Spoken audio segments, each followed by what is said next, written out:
सिद्धेभ्यः। ओम नमः सिद्धेभ्यः। ओम नमः सिद्धेभ्यः। मंगलम भगवान वीरो मंगलम गौतमो गणे मंगलम कुंदकुंदाद्यो जैन धर्मोस्तु मंगलम। सर्वमंगल मांगल्यम सर्वकल्याणकारकम प्रधानम सर्वधर्माणां जैनम जयतु शासनम।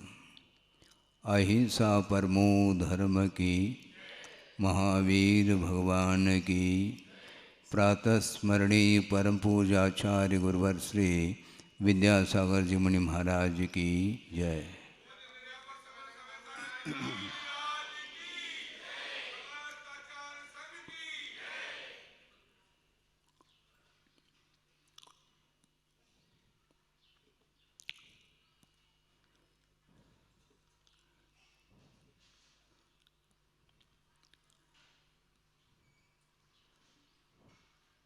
शिशु का जन्म होता है और जन्म होने के पूर्व में उसका अवसान भी हो चुका है, क्योंकि मरण के बिना जन्म संभव नहीं। और नवजात शिशु है जिसने पूर्व में मृत्यु का अनुभव किया है, उसके पश्चात उसका जन्म हुआ और जन्म होने के पूर्व में जन्म संबंधी भी दुख का संवेदन उसके लिए हो चुका है। होने के उपरांत वो सारा दुख विस्मृत हो जाता है, इसलिए क्योंकि संवेदन वर्तमान का होता है और अतीत की स्मृति संभव है, किंतु अतीत का संवेदन नहीं हो सकता। संवेदन हमेशा स्व का होता है और वर्तमान का होता है। ज्ञान और संवेदन में बहुत बड़ा अंतर है। इस बात को गुरुदेव ने हम लोगों के सामने रखा है। ज्ञान अलग वस्तु और संवेदन अलग वस्तु।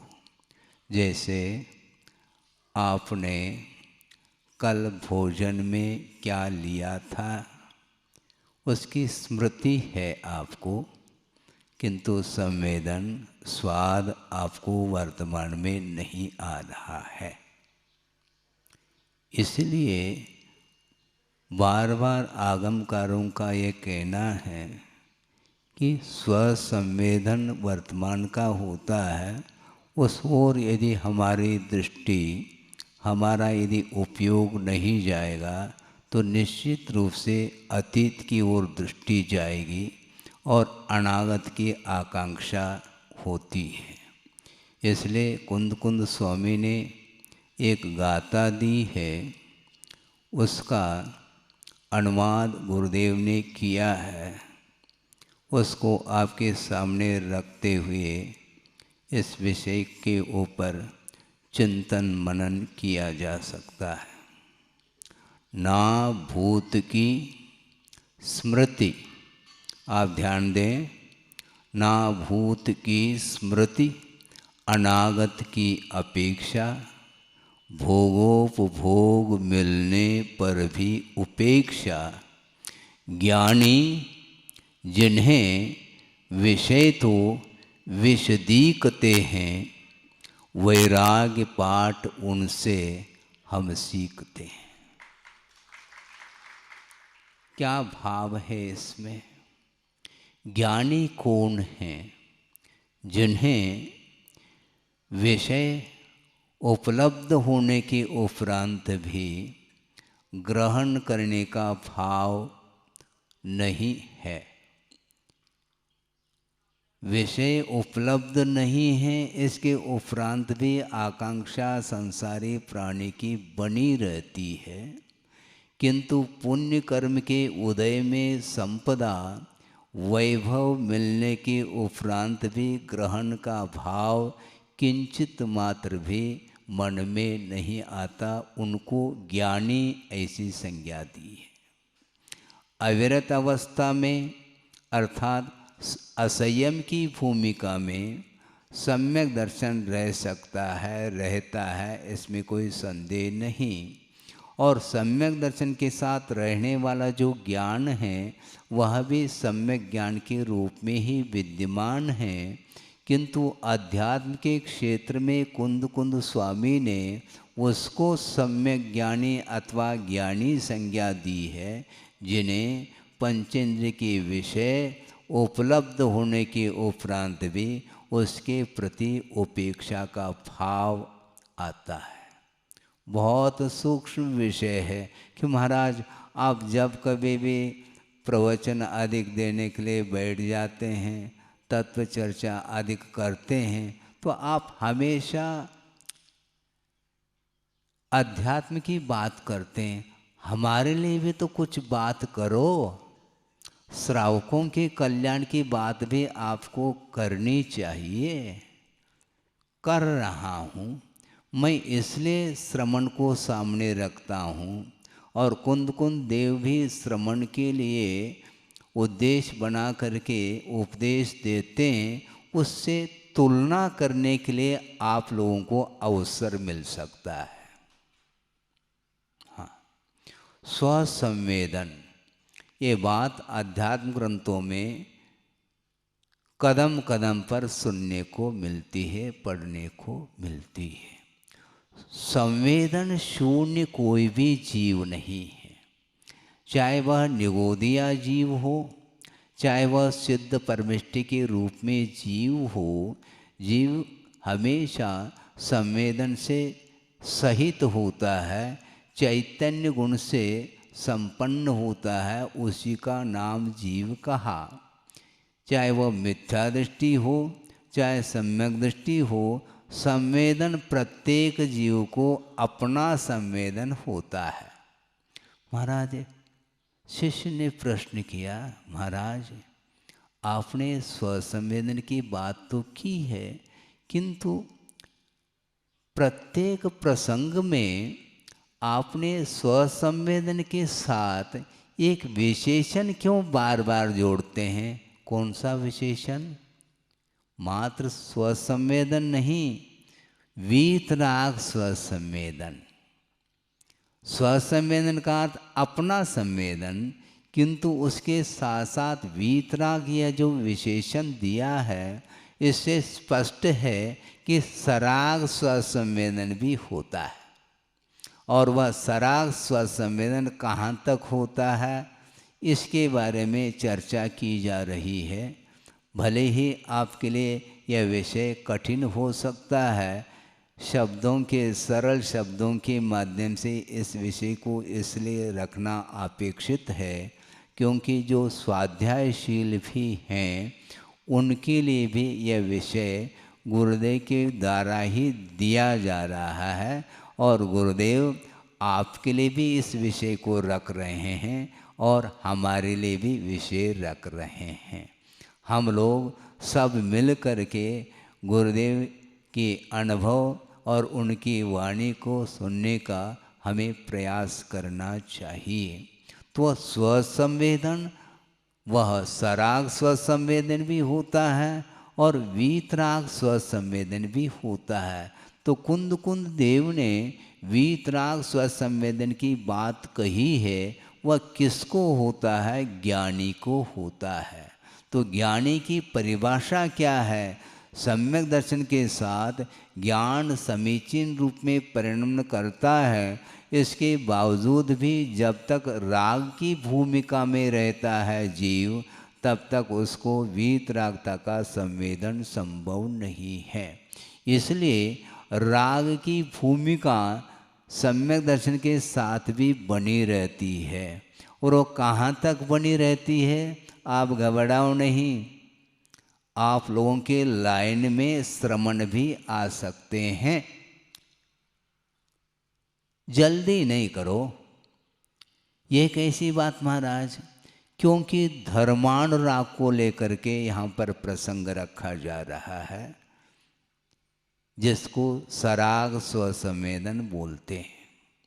और सम्यक दर्शन उत्पन्न होने के उपरांत असंयम अवस्था में भी सराग स्वसंवेदन है, और अनुव्रत दशा में भी सराग स्वसंवेदन है, और श्रमण की भूमिका में भी जब तक ध्यान अवस्था नहीं रहती तब तक वो सराग स्वसंवेदन के अधिकारी है, ऐसा कुंदुद कुंदेव का कहना है।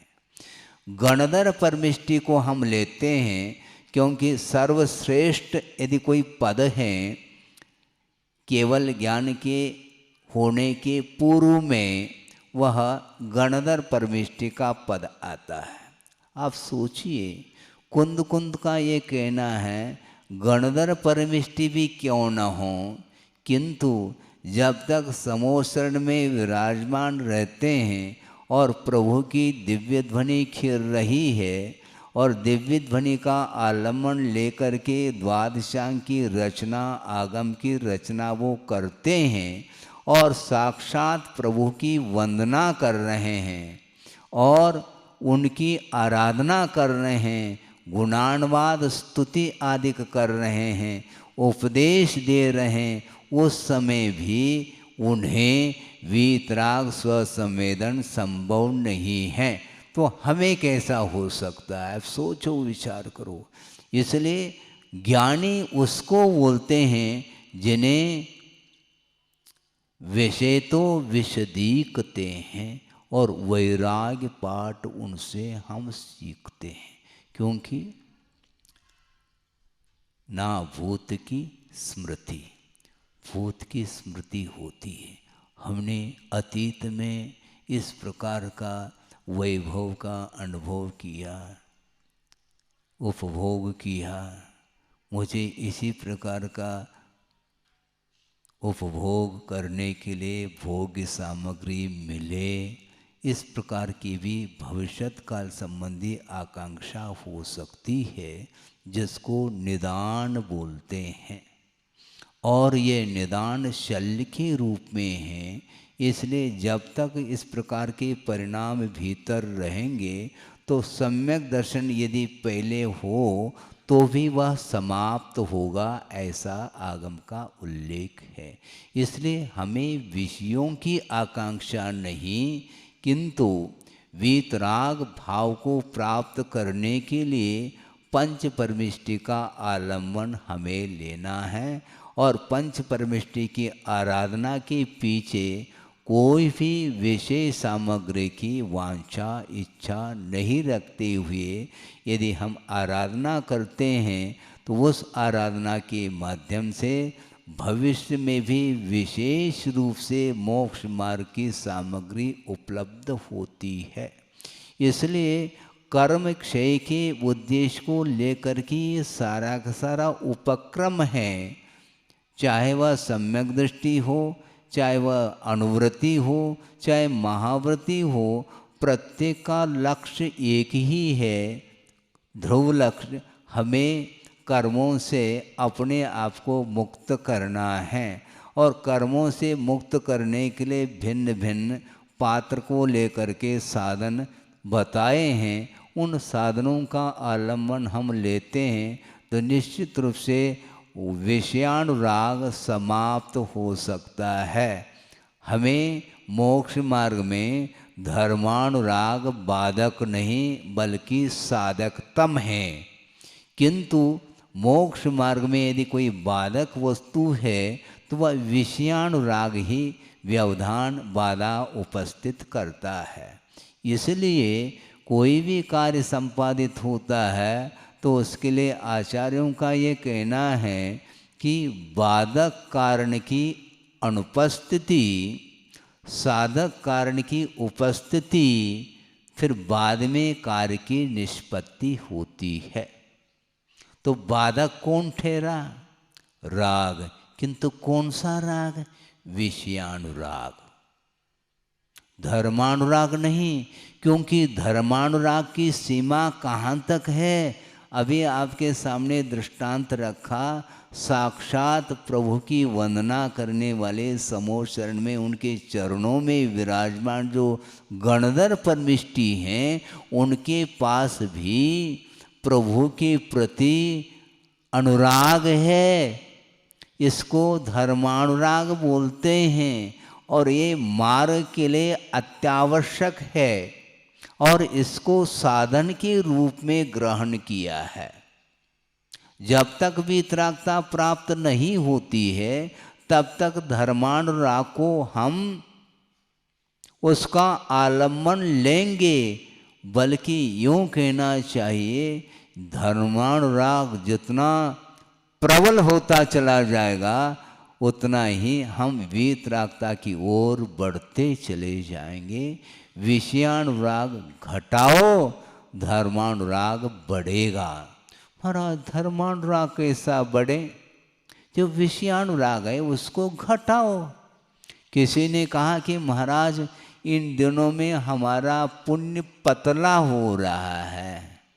इस विषय को भी तत्व चर्चा के प्रसंग में हमने बात रखी थी, आप लोग अनुपस्थित थे, इसलिए आपको भी जानकारी प्राप्त हो इसलिए प्रसंग रख रहा हूँ कि पुण्य पतला हो गया महाराज, पुण्य को गाढ़ा कैसे करें? तो उनके लिए हमारा ये कहना है पाप को पतला कर लो तो पुण्य गाढ़ा अपने आप ही हो जाएगा। पुण्य को गाढ़ा करने के लिए और कोई भी उपक्रम नहीं है और कोई तरकीब नहीं जिसके माध्यम से हमारा पुण्य गाढ़ा हो सके, क्योंकि पुण्य जो पतला हुआ है वह विषयानुराग के कारण ही पुण्य पतला हुआ है। इसलिए विषयानुराग को आप पतला करो तो धर्मानुराग बढ़ता चला जाएगा। ये तो मेरे ख्याल से आपको बात समझ में आनी चाहिए, क्योंकि बहुत ज़्यादा यहाँ पर सूक्ष्म सिद्धांत को आपके सामने नहीं रखा जा रहा है। ये सामान्य कथन जो आपकी भूमिका में आगम के आधार से रखा जा रहा है, विषय और कषाय को कम करने का पुरुषार्थ करेंगे तो आपकी भूमिका के अनुरूप साथ से पुण्य का अर्जन होगा, और साथ से जो पुण्य का अर्जन होता है उसी को आगमकारों ने पुण्यानुबंधी पुण्य की संज्ञा दी है। जो पापानुबंधी पुण्य है वह पतन के लिए कारण है। जैसे नारायण, प्रतिनारायण आदि जो पद प्राप्त होते हैं वे विषयानुराग के कारण, निदान के कारण वो सारे पद मिलते हैं, और पद मिलने के उपरांत उस वैभव का आसक्ति के साथ वह उपभोग कर लेता है तो पुण्य सारा का सारा उसका क्षीण हो जाता है, तो वह अधोगति का पात्र बनता है।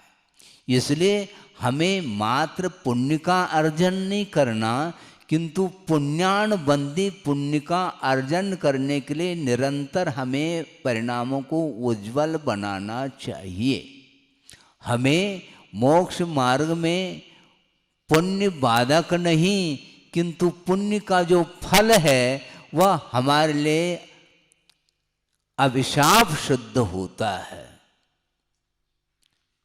महाराज हमारा पुण्य है तो आपका पुण्य तो है, मैं मानता हूँ। पुण्य के उदय में वह भोग्य सामग्री आपके पास आ सकती है, किंतु उसका जो उपभोग है वह बिना राग के संभव नहीं। पुण्य के फल का उपभोग बिना राग के संभव नहीं। पुण्य का उदय है महाराज, हम क्या करें? पुण्य का उदय तो मैं भी मान रहा हूँ। पुण्य के उदय में थाली सामग्री सज करके आई है, अनेक प्रकार के मनचाहे पकवान रख दिए गए हैं, किंतु जो चयन किया जाता है वह बिना बुद्धि के, बिना राग के संभव नहीं है, क्योंकि वह जड़ वस्तु हैं। वह थाली में जो पकवान परोस दिए गए हैं उसके पास कोई बुद्धि है क्या? मुझे ग्रहण करो, मुझे ग्रहण करो, मुझे ग्रहण करो, इस प्रकार वह पदार्थ कह रहे हैं क्या? नहीं, किंतु बुद्धि अपने पास है और मन को संकेत देता है वह जीव कि इस वस्तु को उठाओ, तब हाथ उठा लेता है। बिना संकेत के संभव नहीं। हाँ, तो ये संकेत कौन दे रहा है? विषयों का उपभोग करने के लिए भाव किसके अंदर हो रहे हैं? अपने भीतर भाव हो रहे हैं। इसलिए विषयानुराग हमारे लिए अधोगति के लिए कारण है और धर्मानुराग हमारे लिए परंपरा से मुक्ति के लिए कारण है। ऐसा कुंद कुंद का कहना है, मेरा नहीं। और कुंद कुंद का यदि मुझे परिचय प्राप्त हुआ है तो साक्षात गुरुदेव के माध्यम से ही कुंद कुंद क्या कहना चाहते हैं उसका परिचय हमें गुरुदेव ने कराया है। इसलिए और आप लोगों को भी गुरुदेव ने ही कुंद कुंद के भावों को आप तक पहुंचाने का उन्होंने पुरुषार्थ किया है। इसलिए आप सभी लोग धर्मानुरागी हैं और कुंद कुंद के आशय को पकड़ने की क्षमता आपके अंदर आई है गुरुदेव के माध्यम से।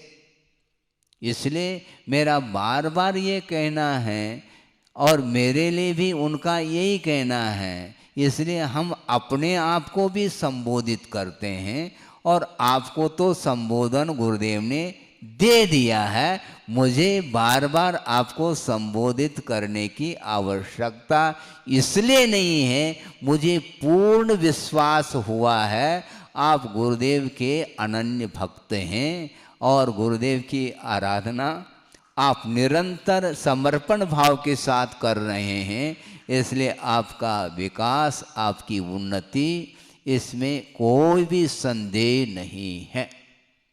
हाँ, निश्चित रूप से उन्नति होगी।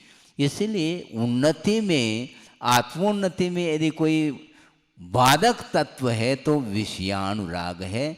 उसको अपनी भूमिका के अनुरूप, अपनी शक्ति के अनुरूप उसको कम करने का पुरुषार्थ करेंगे। निश्चित रूप से वह पुण्यानुबंधी पुण्य का अर्जन होगा तो अपने आप पुण्य गाढ़ा होता चला जाएगा। पुण्य को गाढ़ा करने का कोई भी साधन है तो पहले पाप को पतला करो, मोह को पतला करो, विषयानुराग को बिल्कुल समाप्त करने के लिए कटिबद्ध हो जाए तो अपने आप ही आपके अंदर वीतराग भाव आ सकते हैं। इसलिए मैं ये कह रहा था, कहाँ तो गणधर परमेष्टि प्रभु के चरणों में विराजमान है और उनकी आराधना कर रहे हैं, उनकी वंदना, उनकी स्तुति कर रहे हैं। उस समय भी कुंद कुंद का ये कहना है वीतराग संवेदन उनको भी नहीं हो सकता। उनको भी धर्मानुराग का ही संवेदन है और धर्मानुराग जब बढ़ता चला जाता है वही वीतराग स्वसंवेदन के रूप में ढल जाता है। इसलिए हमें और कुछ भी नहीं करना, केवल पंच परमेष्टि की आराधना, उनकी भक्ति करते हुए भी हमारा जीवन का यदि अवसान होता है तो निश्चित रूप से हमें मुक्ति मिलेगी। वर्तमान में मानो विशेष रूप से ध्यान नहीं हो सकता दीर्घ सहनन का अभाव होने के कारण, किंतु हमें कोई चिंता नहीं कि भगवान को अंतिम क्षण तक हम उनका नामस्मरण और उनकी भक्ति करने के लिए हमें शक्ति प्राप्त हो, इतने प्रभु से और गुरु से प्रार्थना है। और कोई भी इच्छा नहीं है और हमें कोई चिंता भी नहीं है। चिंता मोहि काय की, ऐसा आप लोग बोलते हैं। हमें काय की चिंता, जब प्रत्येक व्यक्ति के हृदय में गुरु और प्रभु दोनों विराजमान हैं, अब काय की चिंता, कोई चिंता नहीं। भले हमें देर लग जाए, कोई भी बाधा नहीं, किंतु निश्चित रूप से मुक्ति मिलेगी, ये विश्वास है। कोई एक्सप्रेस गाड़ी है, आप जल्दी पहुंच जाते हैं, और पैसेंजर है तो उसमें समय लग सकता है। हमें चिंता नहीं इसकी, बल्कि गुरुदेव का बार बार कहना है, उनकी लघुता तो देखो। मैं भगवान से प्रार्थना करता हूँ, इस प्रकार गुरुदेव कह रहे हैं कि मैं भगवान से प्रार्थना करता हूँ हमसे आपको मुक्ति पहले मिले। हाँ। इस प्रकार की भावना जिसके अंदर है, उनको तो मुक्ति नेट है। पहले और दूसरे से क्या मतलब है। बहुत अच्छा प्रसंग याद आ गया आपके पुण्य के उदय से। मैं क्षुल्लक अवस्था में था और आचार्य महाराज का चातुर्मास वर्षा योग सन 76 में कुंडलपुर सिद्ध क्षेत्र में संपन्न हुआ। उसके पश्चात कुंडलपुर के निकटवर्ती एक छोटा सा ग्राम है, पटेरा ग्राम, आप जानते होंगे। वहाँ पर आए और वहाँ पर 2 महीने तक शीतकाल उन्होंने व्यतीत किया। और एक बार इस प्रकार का प्रसंग निकला और उनके मुख से सुना, अभी भी वो शब्द मुझे स्मरण में है। किसी सज्जन ने पूछा कि महाराज मोक्ष के लिए क्या करना चाहिए, क्योंकि मोक्ष प्राप्त करने की इच्छा प्रत्येक जीव के अंदर है। संसार दुखमय है और दुख से प्रत्येक व्यक्ति भयभीत है और वह मोक्ष का इच्छुक है, इसलिए मुमुक्षु माना जाता है। और उसके द्वारा ये जिज्ञासा हुई कि महाराज मोक्ष को प्राप्त करने के लिए क्या करना चाहिए, क्योंकि उनकी धारणा थी, किसी विवक्षा से ठीक है, किंतु आचार्य महाराज की कितनी सूक्ष्म दृष्टि है उसको आपके सामने रखा जा रहा है। महाराज मोक्ष प्राप्त करने के लिए क्या करना चाहिए। तो गुरुदेव ने कहा तुम घबराते क्यों हो। महाराज इसलिए घबरा रहा हूँ क्योंकि ये पंचम कलिकाल है और आज मुक्ति तो है नहीं, इसलिए मोक्ष मार्ग पर चलने के लिए, मोक्ष को प्राप्त करने के लिए हम आपके चरणों में आए हैं, इसलिए तीव्र उत्कंठा है। गुरुदेव ने कहा तुम चिंता नहीं करो, क्योंकि मोक्ष और किस चिड़िया का नाम है। उनका ये कहना था कि कौन कहता है कि इस पंचम कलिकाल में मुक्ति नहीं है। तो आपको भी आश्चर्य लगेगा कि महाराज सिद्धांत तो कह रहा है कि इस पंचम काल में किसी को मुक्ति नहीं मिलेगी, और गुरुदेव कैसे कह रहे हैं कि मुक्ति मिलेगी। उनका ये कहना रहा कि देखो मोक्ष किसको बोलते, निराकुल भाव का नाम मुक्ति मोक्ष है। और जितने अंश में जिसके जीवन में निराकुल भाव आ रहा है, उतने अंश में वह मुक्ति का अनुभव कर रहा है। क्योंकि बंधन का अभाव सो मुक्ति है, और बंधन के लिए कारण मोहनी कर्म है। और मान लो जिसने सम्यक दर्शन को प्राप्त कर लिया तो उसने अनंतान बंदी का अभाव कर लिया, तो अनंतान बंदी के साथ जो बंधन का अनुभव हो रहा था वह बंधन समाप्त हो गया, इसी का नाम मुक्ति है। अब अनंतान बंदी कषाय का अभाव हो गया। अनंतान बंदी का अर्थ है जिस कषाय के उदय में अनंत आशा जागृत होती है पर पदार्थ को भोगने की, और उसको जिसने समाप्त कर लिया तो अनंतात्मक जो बंधन था, अनंतानबंदी के साथ जो बंधन का अनुभव करता था यह जीव, वह बंधन समाप्त हो गया, इसी का नाम मुक्ति है। इसलिए निराकुल भाव को प्राप्त करने के लिए निरंतर आपको भी पुरुषार्थ करना है और हमें भी पुरुषार्थ करना है। ये आकुलता ही संसार के लिए कारण है और मुक्ति में आकुलता बिन कहिए ऐसा छड़लाकार कह रहे हैं। इसलिए निराकुल भाव के साथ आपका जीवन व्यतीत होगा तो निश्चित रूप से आपकी उन्नति प्रतिपल होती चली जाएगी। साक्षात जो मोक्ष का अनुभव होगा वह बाद में होगा, किंतु जितनी मात्रा में कर्मों की निर्जरा हम कर रहे हैं और धर्मानुराग के माध्यम से कर्मों की निर्जरा, पाप कर्म की निर्जरा हो रही है, तो हमें किसी बात की कोई चिंता करने की आवश्यकता नहीं, किंतु इतना सावधानी की आवश्यकता है कि हम निर्जरा करते करते कभी भी पूर्व के संस्कार के कारण पुनः विषयानुराग जागृत हो सकता है।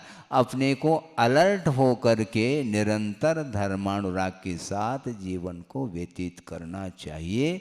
और जिसके भीतर इस प्रकार की क्षमता नहीं है उसके लिए भी मोटिवेट, प्रोत्साहित करते हुए उसको आगे बढ़ाना चाहिए। इसी को बोलते हैं एक दूसरे के प्रति परोपकार की भावना, अनुग्रह की भावना। हमें किसी के साथ आग्रह नहीं करना, किंतु भगवान का अथवा गुरु का यह कहना है किसी से भी आग्रह नहीं करना, अनुग्रह करते रहो। क्या कहा? आग्रह नहीं करना, किंतु निरंतर दूसरे के प्रति अनुग्रह का भाव रखना चाहिए। इसी का नाम दान है, ऐसा कहा। अनुग्रहार्थम स्वस्य अतिसर्ग दानम कहा। दूसरे के प्रति उपकार का भाव, अनुकंपा का भाव, मैत्री भाव, कारुण्य भाव आदि रखते हुए दूसरे के जीवन को भी उन्नति के लिए आप सहयोग करना चाहिए। इसी का नाम अहिंसा और दया है। इस प्रकार भीतर के भाव यदि जागृत होंगे तो आपके अंदर कितने विशेष निर्मल भाव होंगे जिसका हम अनुमान नहीं कर सकते हैं।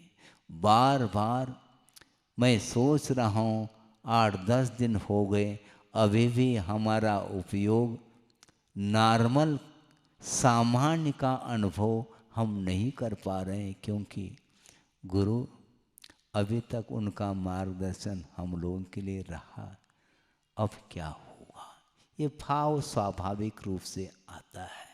इसके उपरांत भी उन्होंने जो दिया है, समय समय पर जो हम लोगों के लिए संबोधन दिया है और साहस बांधा है हम लोगों के लिए, और धैर्य की ओर उन्होंने दृष्टिपात कराई है, तो इसलिए अपने आप को धैर्य के साथ, साहस के साथ ही और आस्था को और मजबूत बनाते हुए अपने को आगे बढ़ना है।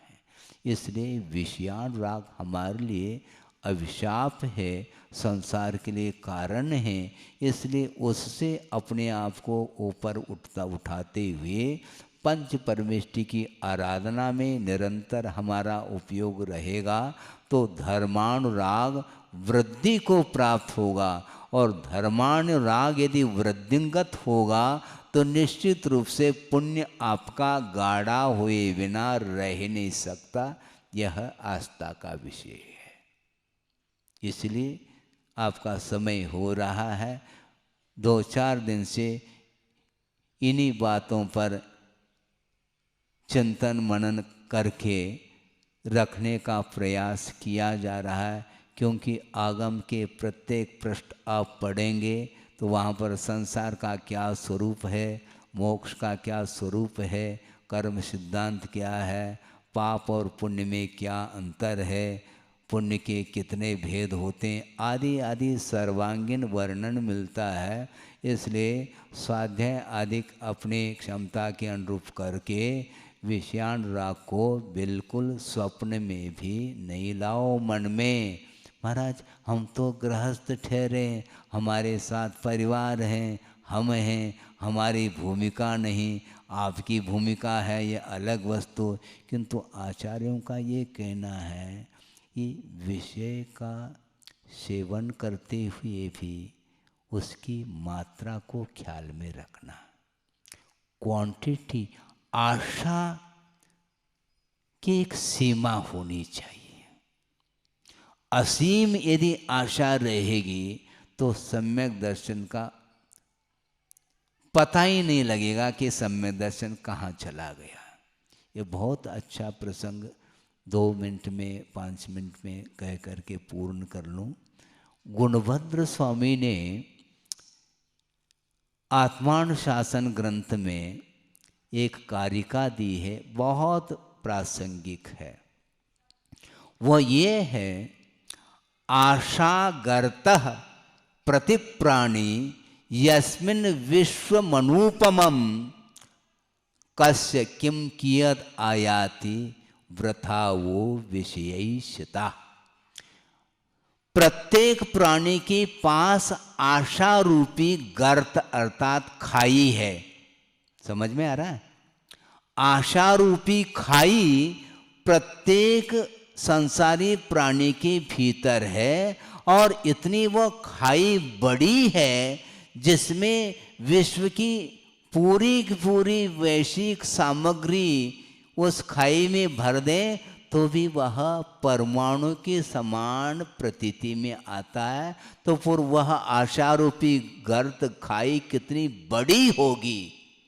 और प्रत्येक जीव के पास आशारूपी खाई है, और वह किसको कितने मात्रा में वह हिस्से में आएगा विचार तो करो।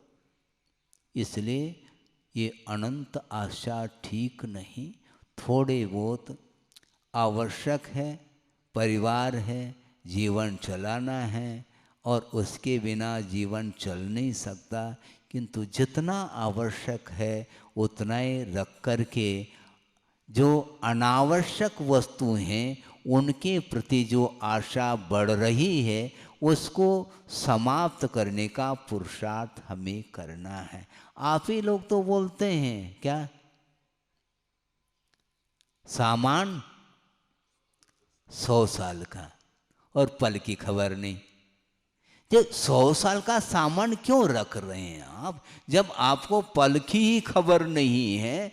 तो ऐसी स्थिति में वर्तमान में जीवन जीने का पुरुषार्थ करो। इसलिए कहा गया, अतीत की चिंता सताती है संसारी प्राणी को। यहाँ तक कि गुरुदेव ने कहा कि आप लोग शांति के साथ भोजन भी नहीं कर पाओगे, ये ध्यान रखो। क्यों महाराज? हमारा ये कहना है, भोजन करने के लिए आप बैठे हैं किंतु वह मिठाई का स्वाद आपको नहीं आ रहा है। कैसी बात महाराज? इसलिए नहीं आ रहा है क्योंकि आपके मन में ये चिंता है कि अंतों के लिए है क्या नहीं।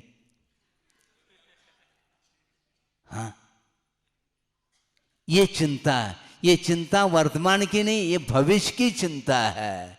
इसलिए आपको स्वसंवेदन संभव नहीं है, ध्यान रखो। हैं? वर्तमान में आप ग्रास आपके मुख में है, उसका अच्छे ढंग से स्वाद तो ले। विषयानुराग की बात करते हैं तो उस विषय का संवेदन आपको अच्छे ढंग से नहीं हो पा रहा है, क्योंकि भविष्य की चिंता, कल की चिंता, परसों की चिंता, वर्षों की चिंता, इस चिंता के कारण ही संसारी प्राणी वह शांति का अनुभव नहीं कर रहा है। इसलिए आत्मिक शांति को प्राप्त करने के लिए विषयों को थोड़ा गौण करें और धर्म को प्रमुखता देते हुए यदि हम धर्म की आराधना करते हैं तो कर्मों का क्षय होगा और निश्चित रूप से प्रभु बनने का अवसर आपको प्राप्त हो सकता है। हो इस पवित्र भावना के साथ अहिंसा परमो धर्म की जय। बोधि समाधि परिणाम शुद्धि स्वात्मोपलब्धि शिव शोक सिद्धि चिंतामणिम चिंतित वस्तुदाने त्वां वंदमानस्य ममास्तु देवी। परम पूज्य आचार्य गुरुवर श्री विद्यासागर जी महाराज की